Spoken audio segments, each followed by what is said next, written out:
ഉള്ളിൽ മറ്റൊരാളായി ജീവിക്കുന്നവരാണ് നമ്മൾ പലരും അല്ലെ. അതെ അതെ അതെ മാഡത്തിന് ഒരുപാട് പേരെ കണ്ട് പരിചയമുണ്ട്. റിയൽ സെൽഫ് കാണും, ഒരു ഐഡിയൽ സെൽഫും കാണും, പുറമെ വേറെ തീർച്ചയായും തീർച്ചയായും.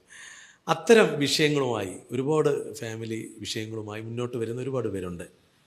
പലരും പുറത്ത് പറയരുത് അല്ലെങ്കിൽ പുറത്ത് അറിയരുത് എന്ന് പറയുന്ന ഫാമിലീസും ഉണ്ടാവും. ഫാമിലീസ് മാത്രമല്ല, മറ്റ് മേഖലകളിലും കൗൺസിലിംഗ് അത്യാവശ്യമുള്ള മേഖലയും കൂടെ ആണ്.